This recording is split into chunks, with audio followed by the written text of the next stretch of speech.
Welcome back, everyone. So for today's video, I have a coaching session with National Master Dane Mattson. He has many lessons on chess.com, so if you recognize his voice, that's him. Then how to improve at chess for adult improvers is one of the topics we cover today. How to prepare for a classical tournament. Then he's in the Improvers Club. Check that club if you can. Then he's also the designer of the Daily Puzzle. Around minute 13, we start with some of the visuals. I recorded the board and you're gonna see him pop into the screen from time to time. I wasn't even supposed to record, but I recorded the session and his voice is there all the time. The information is there. So let's start with this one. Please enjoy. First of all, just wanted to see if you had any questions for me or anything you wanted to look at in particular. I am preparing for a tournament in 2 months. Yeah, I have like Okay. 66 days, but I'm going to get into the 2000 category. So I am a little bit just because I've never played probably at that. That might be my level. I don't know at my best, but yeah, it's still scary to play against high rated players. So Absolutely. yeah. Um, I think what's important is, yeah, as you're getting started, it's also worth remembering. So you have one tournament, right? So what's your provisional rating after this one tournament? I don't even have a rating. I think I won 3 games, but I was looking at the FIDE rules. I think you have to win 5 games. Yeah, I think or 5 points. I don't know. So I got Okay. like 4.5 points. So I don't even have an official rating. So you're going in as unrated. Yeah, but almost. Yeah, almost like yeah, definitely unrated. Well, because you're scared, let me tell you this from the perspective of an established tournament player. I'm scared of you. Mm-hmm. I don't know who you are. You're unrated. And since COVID, all these really strong unrated players have developed because Yeah, they weren't playing in person. Online, chess is exploding. So when I see an unrated, I assume I'm playing Magnus Carlsen. yeah. That's my attitude. Like, oh, you're unrated? Okay, this is going to be the hardest game of my life. Mm-hmm. Yeah, I actually don't. Yeah, I actually know psychologically. I think I have no fear. My only worry is like some players are very well prepared with openings, certain openings. So yeah, that's what I am. I would like to do some sort of preparation. Like I play in the English. When I defend with black, I'm preparing with the Caro-Kann, but maybe just have more variety. Maybe some other extra opening with black, another opening with white. Mhm. I think openings, Levon Aronian, the Grandmaster, he said openings should be like a pair of shoes. They need to fit to be comfortable on your feet and no one else's. Mhm. In other words, don't worry about the opening preparation. If you play an opening that's deep enough, you're going to grow into it over time. But also, it's very rare you're going to lose out of the opening. Very rare. And Yeah. like, I play the English too. Um, so, like, we just, 1 second here. So, like, when you're playing the English, I'm noticing a lot of games you're playing d4 really fast. Oh yeah, I am prepared. I sort of studied that line a little bit, and Yeah. it's very easy to play.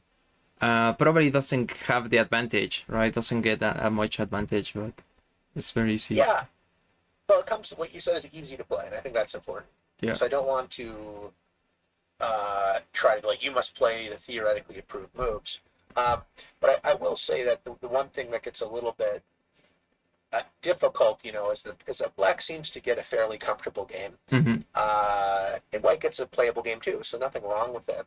But like my dad, he's 81 years old, and he has a 1600 rating right now, and he beat a player last month in a classical game over 2000, and 55 years younger than him. Hmm. And the way he plays the English, he always plays it the same way. He builds a house. Basically, he creates the fianchetto to discourage d5. Yeah. He very much has your idea of d4 in mind. As he brings out like his knight, for example, and then I'm just making some random moves. he plays the move e3. And the idea behind e3 is that now you put the other knight on e2, and he's ready to play the move d4. Yeah, it's just another way to think about playing. But the reason I give you this as an example is that he's playing someone that's, I don't know, maybe he's like late 20s, over 2,000 rated, and he knows openings very well. And if you find an opening that's just solid, that you like, and you just get to play chess, it's really not as big of a problem as we may think it is. I completely agree. I also think that most productive time is going to be studying a strategy of the middle game. Mm-hmm. Yes, and I also think, for me, I think it's the two P's, which is play and puzzles. Like if you have nothing else, no time to do anything else, if you're playing rapid games and you're working on puzzles, especially with 60 days, strategy will be very helpful. Middle game, I like that a lot. But just the idea of working on your patterns and getting more experience playing and making decisions, and then like analyzing your games. I think those are the two most important things, because I'm winning or losing games ultimately by some kind of tactic. Mm-hmm. Yeah, definitely. Somebody's going to miss a move, and they drop a piece after some combination or something. And so I just think like those are the two things you can do that are like, I think, the very top, like playing and puzzles, and then adding anything else, middle games, opening study, end games, whatever. But and by playing, what I mean is like rapid games, if you can, like the green clock games. Mm-hmm. Yeah. And so, especially if you're a busy, adult improver, even if you get into the habit of I'm doing, 1 to 2 rapid games a week, and then I'm analyzing it with my own mind first, and then I turn on engine to get the ideas. Mm-hmm. Definitely. Yeah. Over time, you're going to notice some patterns. I am playing a lot of blitz, but yeah, rapid. I want to play more rapid because it's just more productive to play slower games. Yeah, but at the end of the day, you're going to play some blitz, and you also have to have that skill. You also have to be able to play quickly and handle pressure. So that's not bad. And I will argue if you play like 15-10 is ideal, but even if you play 10-0, that's going to turn into a blitz game really fast. Yeah. Yeah, definitely. So you're still going to have to be able to handle that. So, so yeah, those are some like initial thoughts about that. And just as long as you can get into a routine where you could play a tournament once every 3 months or something, that would be ideal. Every other month or whatever, because then you're going to get more experience, and then you're not going to feel necessarily as nervous playing these top players or higher rated players. And you'll get a sense of like, okay, these guys, I'm not playing Magnus. Yeah, I'm just getting a game, and we're learning, Exactly. And so, like, if taking a look at some of your games, you have this really nice game. Pick in one of your more recent games. Yeah, this one. So you're playing your Caro-Kann. When somebody takes, by the way, how do you handle this? If you want to play black, I just want to... Oh, yeah, you just take here. Yeah, I know this line. You just take... This is the Tartak hour. Bishop d6. Go ahead. I just want to get a sense of... Yeah, this is actually the best response, right? c3. Because I know a lot of people play immediately knight f3, but that's a mistake. So you still play knight d6, then bishop, and then the idea is to go queen c3. So here you can just castle. And maybe you can play immediately rook e8. So the order I don't probably I think so. The idea is to go, for example, knight e8. You remain flexible with this move, and you can also develop the bishop. But I don't know if this is I don't remember exactly the move order here, but I guess you can just play knight bishop g4. And what you're doing is perfect. This is the way you learn opening. It's not like memorizing lines. Right? Rook e8 was booked. Now the question is, if we go back 2 moves, why did I play here? Why did you play here? Yeah, queen c2. Why did I make this move? It's actually targeting this pawn, right? So exactly. I'm actually hanging the pawn here. So wait, how do you? Oh yeah, that's why you have to give a check first here. Check first, exactly. And then now you have to decide what you're doing here. Uh-huh. Yeah. You can always push this pawn and or just no, I remember now. Yeah, I was trying to remember because it's like I think I also studied this. So traditionally, I think this was played h6, but I remember the top engine move might be h5 to prevent this idea of g4. And now they're going full circle. So h6 is fully playable again. Mm-hmm. So h5 is a very good move. To restrict the knight. So if you like to be aggressive, this is good. I've just started to look at the Caro-Kann myself as black. And Lars Schandorf, he has a Chessable course where he mentions h5 is the big trend. But Yeah, this normal move is now good again. exactly. Problem. So Uh, whether you play this or that, it's a matter of taste. mm-hmm. I actually made a video about it. Made a video about this opening Caro-Kann Tartakower. So I play whenever I can. And it's so solid. It's just so solid. This pawn structure is like you can never be. Yeah, you can never lose with this pawn structure. Mm-hmm. It's a great opening. And the other thing that I would say with opening knowledge is if you know where your pieces belong, so you can say, this knight will often move to f8. Yeah, Boom, boom, and sort of figure it out from there. So exactly. anyway, I just bring this up to say, if your opponents play these lines, which is not super likely, they're going to play this exact move order. It's just good to kind of remind yourself, what does my opponent want? And the big thing is, when I talk about puzzles, I'm a big fan of Puzzle Rush survival mode. Oh yeah, you have more time to think. No clock. If you play on your computer, you can leave the session. Like maybe let's say you get the first 30 right, and then you're like, okay, I have to go. Just leave. Just don't click quit. And close your window, and then come back and play it again.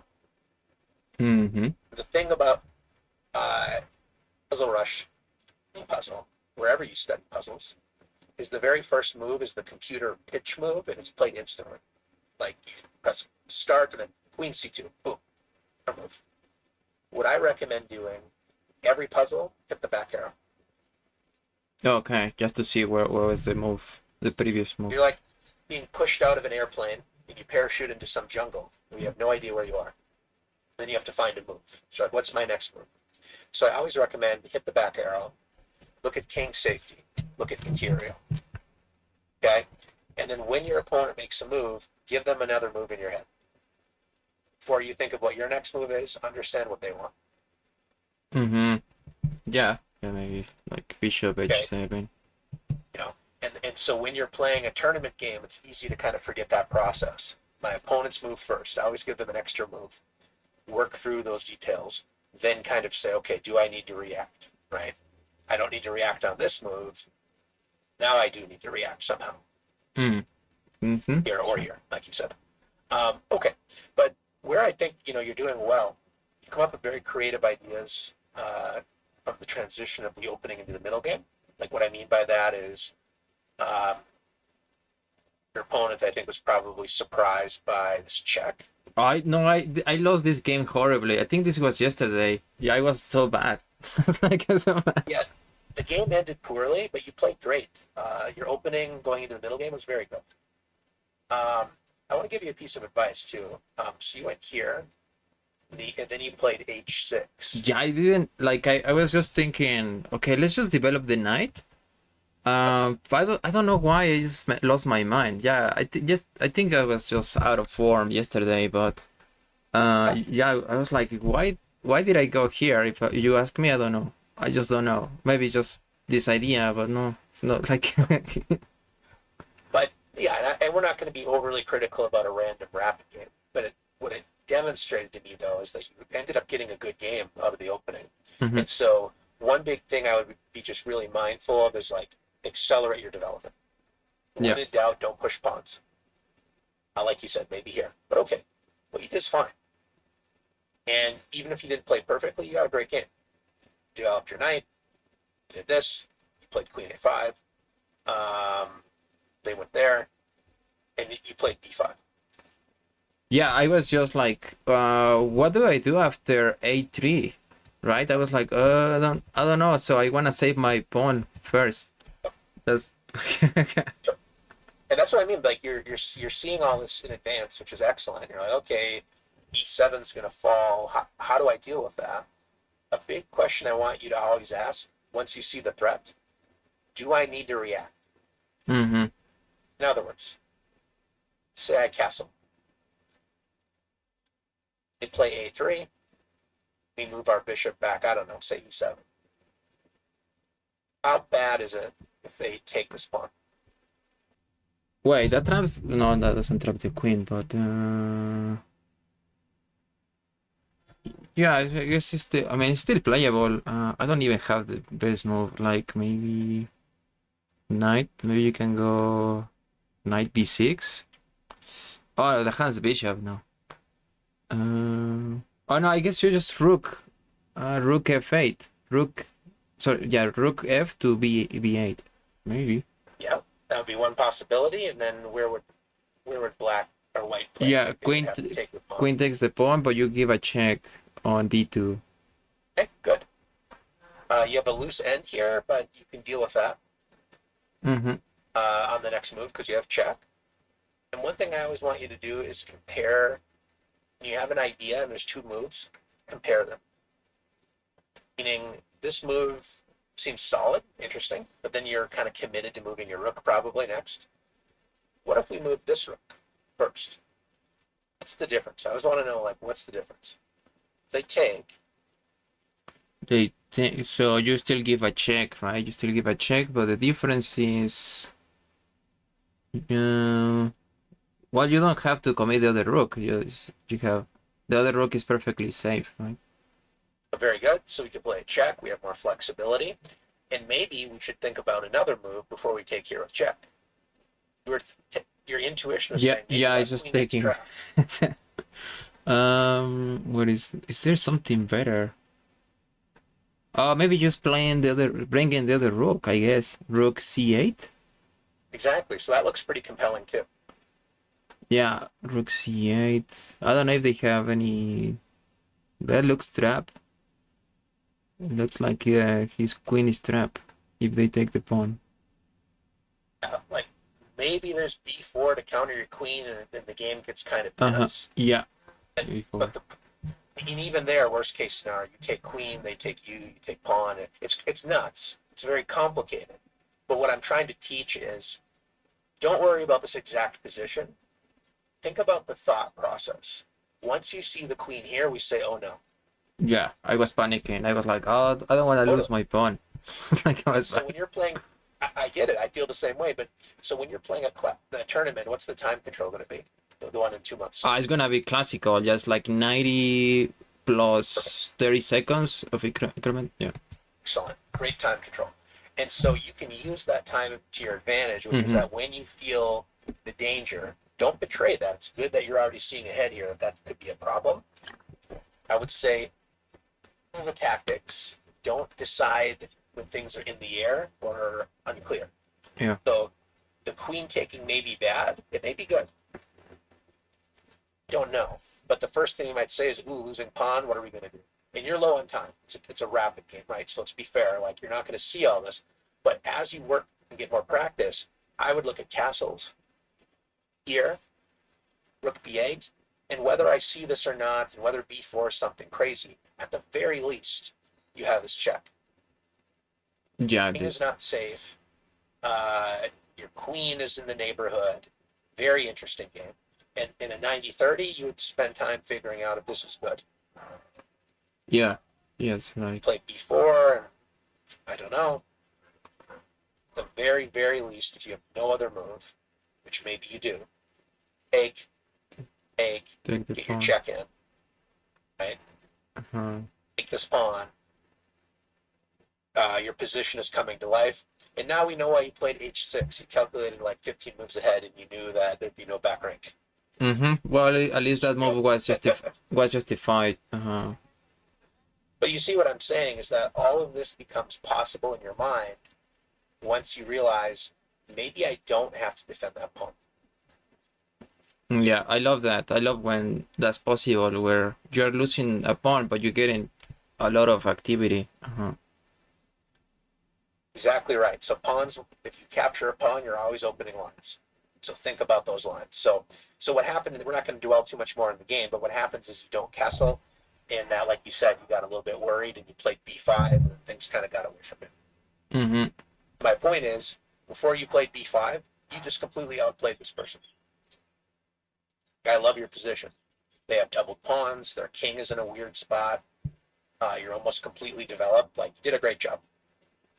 Yeah. So what's frustrating about chess improvement, you're going to remember, like, I was in a good form that day. I made some bad moves and I lost.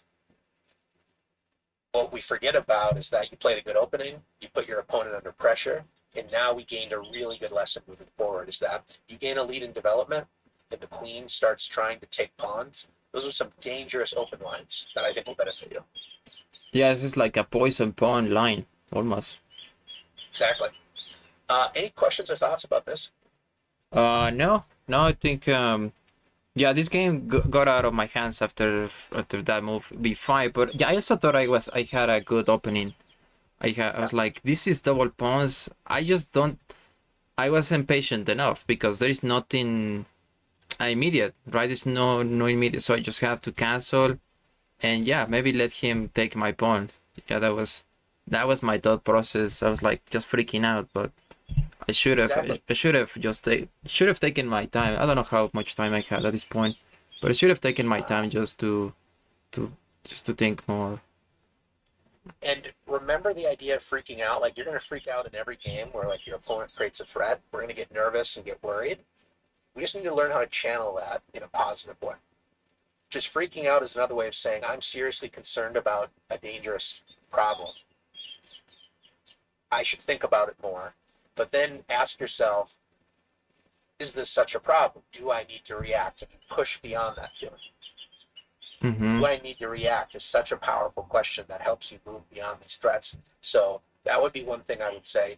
And whether um, are using like Lead Chess Study or Chess.com Library or ChessBase or whatever you do to store your games, if you store your games, I really think the other way you can improve, when I say playing in puzzles, is talk about this moment, right? And say, I was freaking out about losing the pawn, which led me to play b5, and then I opened lines and things got really bad for me. The reason I played it, I don't care about the move being bad. I care about the reason that motivated you. Nobody says, you know what I'm going to do? I'm going to blunder. I think a blunder is a good idea. Nobody does that on purpose.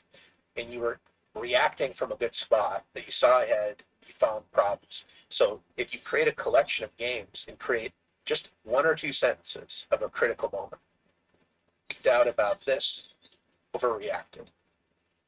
It's like, okay, Marco, what would I do in the future? Handle it better and see what happens after the queen takes and look at my counterplay after castling. Mm-hmm. Let me turn engine on. I know evaluations. Engine says minus 0.2. So Oh, like 2.5. So likes you. yeah, he has a slight advantage for me. After this, bishop d6. I play bishop d7. It takes. It's in love with your position. Uh, very, very good. And then check is good. Anyway, just wanted to check that detail. Okay, very good. So this would be a case again where you can play the Mm-hmm. Yeah, it's one. if you want. I don't mean to push you in a direction. I just wanted to say it's worth investigating this way Yeah. because what you're doing is you're accelerating your development, and then you're going to get your d4 in anyway. Like you said, middle game might be challenging. Okay, that's true for any opening. But okay, you looked at this. You go back. This is a piece of advice I want to give you: is don't force your opponent to play what they want to play. Oh, I think this game he gave me the pawn back like right away. I don't know if this is the same game. Oh yeah, he gave me the pawn back. I was like, thank you, but yeah, later I didn't know. Yeah, he started punishing this poor bishop. yeah, I lost this game. But I was like, this shouldn't be too bad. If Oh, and you haven't lost a pawn or anything, right? yeah, Materials even. yeah, no. But one thing I want you to do, like in that first example of the Caro-Kann, where you started running into trouble, is you didn't complete development. The Yeah, king was exactly. stuck in the middle, and all these tactics happened. So from this, in the early stage, I want you to think new move, new piece. Never possible. So if I'm here as white, I want to deal with this annoyance. Even a move like bishop d2 is okay. Mm-hmm. Yeah. That way you unpin your knight and you just keep developing. So you're like, yeah, if you want to take me, go ahead, buddy. Now you're helping me. You're trading on my terms, right?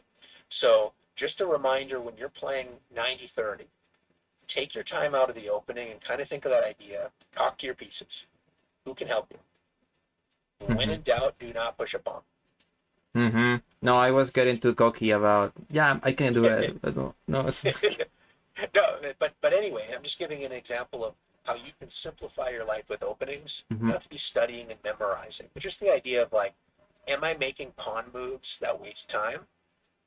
This or h6, and am I helping my opponent do what they want? Because if, just for example, let's just say you go here, they double your pawns. Now, because you haven't pushed your pawn here, a couple of things. You've already developed a new piece, and there could be a scenario later where this diagonal will help your bishop. We don't know. It's possible. Mm-hmm. Once you play here, we lose a tempo. We could have used developing, and then they play what they want anyway. And like you said, then your bishop got kind of passive. Mm. But just a good lesson out of the opening. Spend that little extra time and be like, don't push pawns unless I have to. And new move, new piece. Like even a move like this is good enough. Yeah. Yeah, yeah.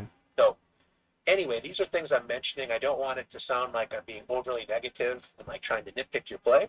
I'm just trying to identify some spots where I'm like, hey, you're doing a lot of great things, but I think sometimes not fully developing, making pawn moves, slow down your play, and then it becomes harder for you to play.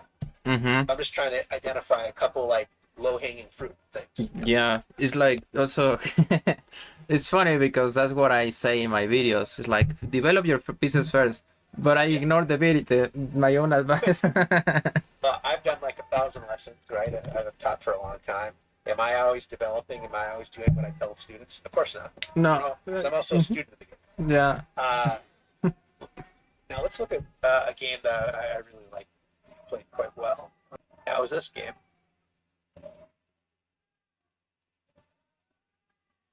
You're playing a Slav. Oh yeah, Slav. I don't What even. I haven't really studied that much this Slav, but it just feels very natural to play. No. does? And I'm glad to hear that. Like follow openings that feel natural to play. You're like, hey, this makes sense. One thing I want to emphasize is for you to trade on your terms. Meaning, if there's tension here, don't help your opponent's pieces develop unless you have a very, very clear reason. Mm-hmm. So, like here, if you play knight f6, knight f3, let's say you bring your bishop out, just as an example. Once they move their bishop out, now taking might be really smart. Yeah. Have to waste Because another. that way they're spending two moves, right? Mm-hmm. Um, there's an opening called the semi-Slav, which you might find interesting. You actually create this pyramid, and your plan is when they move their bishop, you're going to get your bishop out on the long diagonal. So once they spend a tempo, take, you play b5. Mm-hmm. Okay. Yeah. I want to play c5 and open my bishop, but I would lose a pawn, so you play here. If they ever play something like e4, nothing to panic, you can play c5. Because now the pawn isn't guarding its friend, hang up your bishop, and it's a very, very sharp game. This could be one way to think about playing. The main thing I want you to think about, though, is that if I'm making a trade, is it helping me develop or is it helping my opponent develop? And if you're like, that kind of helps my opponent, I'm going to wait a move to develop. Mm-hmm. Perfect. Yeah. Now, what you did was clever, though. I didn't expect what you were going to do next. You played e5, which is a really cool move. Oh, you're just gonna trade queens, right? That's kind of cool. So you're sacking a pawn. And they didn't take, by the way. You're sacking a pawn, but the play is very interesting. King gets stuck in the middle. That could have been an interesting line. So just wanted to say that you're coming up with some very creative ideas. Now, when they play knight c3, the story's changed. Mm. Mm-hmm. And I always remember that with 9:30. And you're playing a rapid game, I get it. So we're not going to make perfect choices. But the idea is, now I might take your pawn, and you don't ruin my castle. Yeah, that's why I think I took the pawn. Didn't I? Play knight f6. I don't know. Oh boy, so that was bad. But this game's going to get really good. The other game, you had a great opening, then things went bad. In this game, you didn't have, you had like an okay opening, but then things got very good for you. So we're going to look at this. Check. You attacked. Take. Bring out your knight. They just give you the pawn. You say thank you. Draw your bishop out to guard your pawn. Attack again. You defend. Bring your bishop out. Check. You're like, I'm good. Queens are off the board. I don't have to castle. You showed really good fighting spirit here. You take, and I'm liking what you're doing. You played d4 to kind of open up some lines.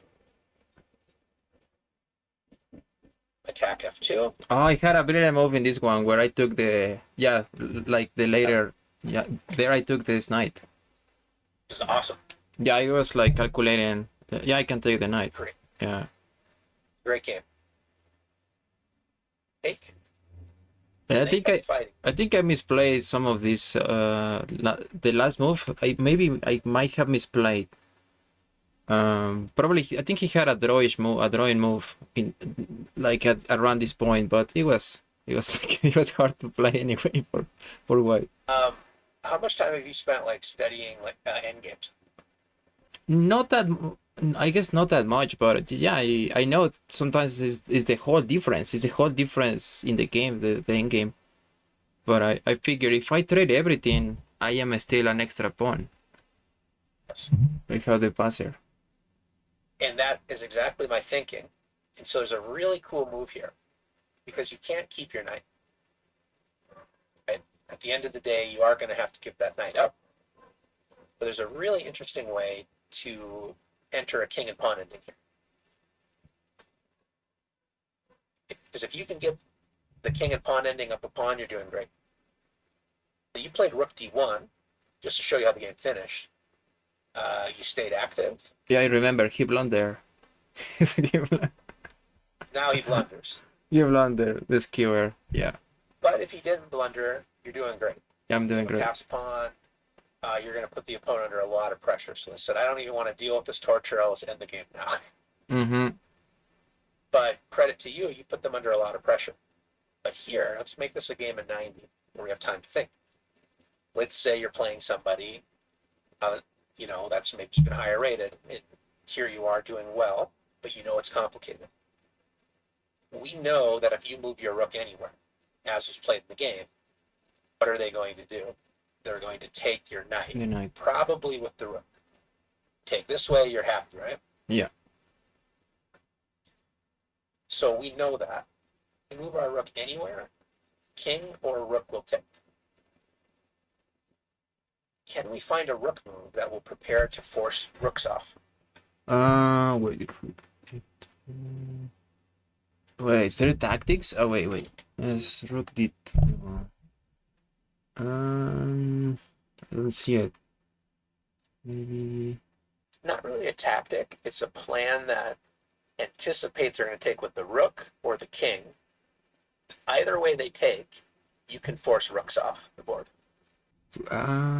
Wait, maybe just go back, like rook. Can you go rook d5? Maybe. Very good. If the king takes, then of course check and we force a rook trade. Critical line is here.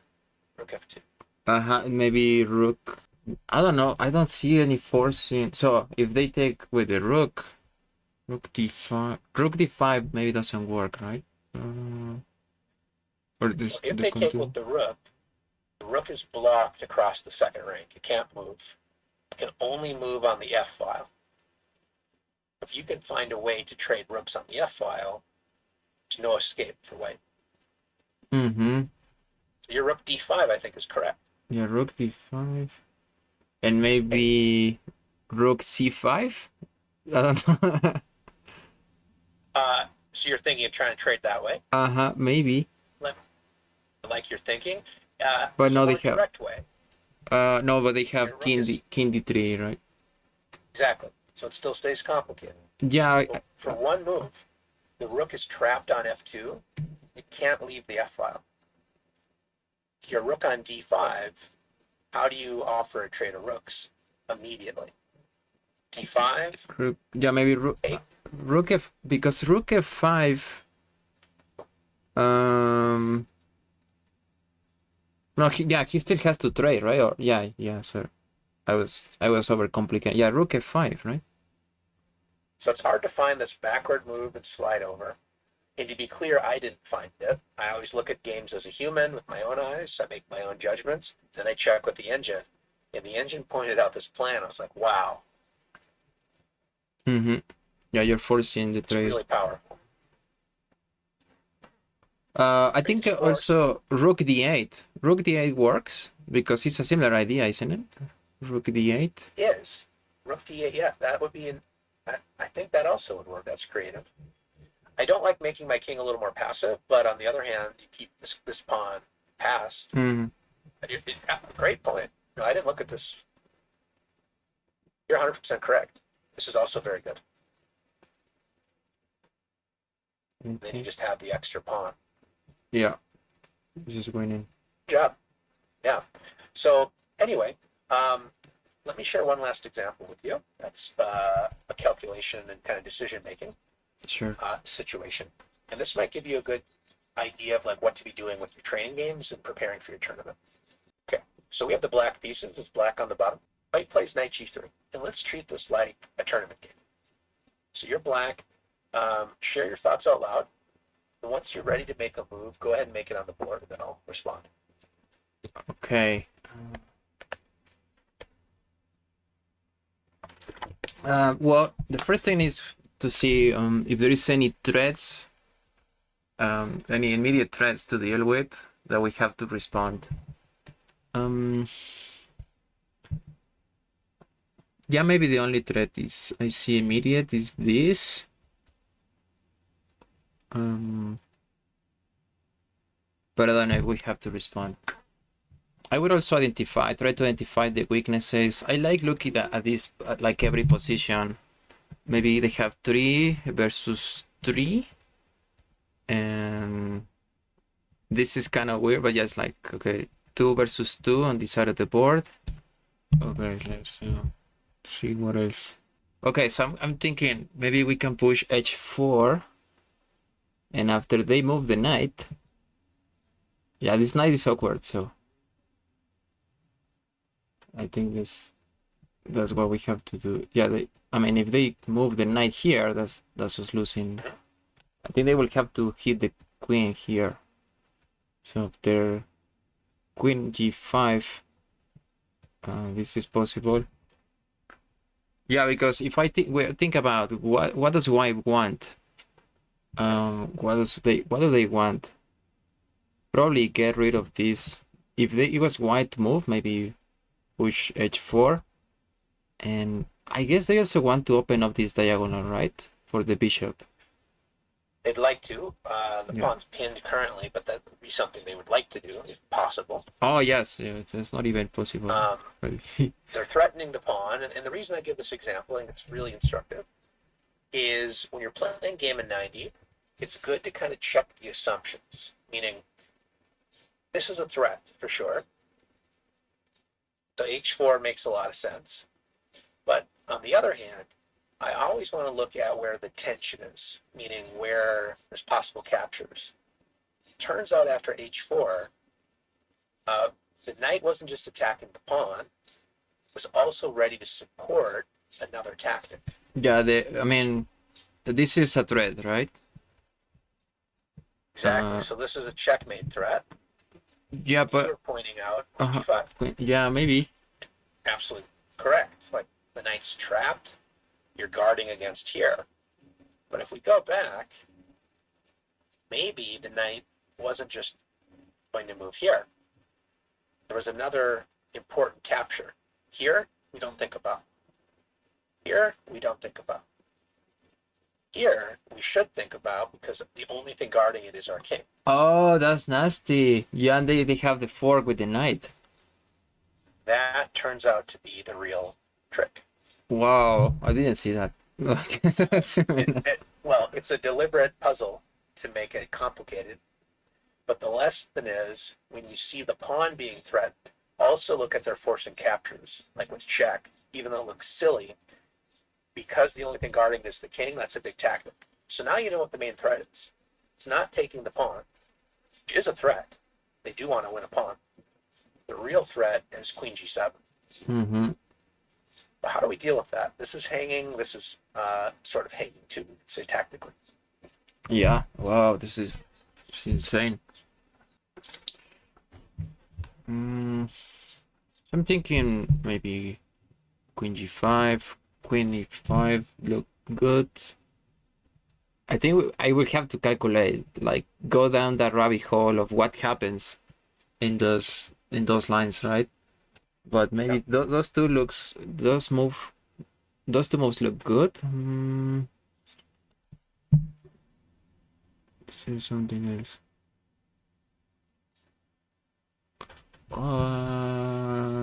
Probably also hg6. Come up with 3 candidate moves. Yeah. How do we decide which one? When you offer a trade of queens, look at the forcing capture. So, like, if I take your queen, are we dropping a pawn? Maybe. Yeah. Just open the pawn. So I'm a little questionable about that choice. But the other reason I think queen g5 is a stronger queen move, even if you weren't losing a pawn there, is because now you have a threat. After queen g5, if your opponent isn't careful, you can play h4, then take the pawn because it'll be pinned when the knight moves. Yeah. Now, I'm a big fan of when in doubt, don't push a pawn. If you don't know what to do, don't push a pawn, move a piece. Because if you're wrong, you can move your queen again. Yeah. And the If you pawn, push this pawn, yeah, it's you can never do this. too much commitment. I haven't checked this with an engine in a while. I think the engine says this and this are basically equally good. As a human, I get nervous about weakening dark squares for no reason. There's nothing wrong with this. It's objectively good. It blocks the bishop, so a lot of good things happening. So don't worry if you push a pawn. But if you have to decide, I think from a human point of view, this is a more practical move because you're guarding the weaknesses. You're not creating new weaknesses with pawn moves, and you have a threat. Yeah. Your opponent, like you're saying, says, hey, e5, no pin, I'm feeling great. Well, maybe that pawn is hanging. It's probably a bad move, by the way. Like I could probably take and hit the queen, but even if you didn't have that move, h4 has to be considered. Threats. So just a point that by developing a piece, you create no weaknesses on squares, and this has a follow-up move. Whereas here, we're not really threatening anything. So that'll be my advice for you when you're playing rapid games for training, when you go to the tournament, spend that extra time looking at these forcing ideas. Check your assumptions. If you're like, the only threat is knight takes pawn, say, Marco, is that true? If I push the pawn, is that true? That's a problem. And so once you see that, now you're doing well. Yeah. Very good. Any last questions about what we talked about today? Any questions we haven't really talked about, or just, any other comments? Well, once again, congratulations on the monthly award. I really appreciate you doing videos and sharing with the community. And please, use the Improvers Club, Ask a Coach, Ask Community Forum. Really good place to stay in touch and share ideas and help others too. Perfect. No, thank you. Thank you so much. Absolutely. Nice to Well, meet you thanks then. for meeting. Nice to meet you. Have a great rest of your day, and best of luck with your tournament in a couple months. Yeah. Keep us posted. Take care. It was great. Yep. Bye.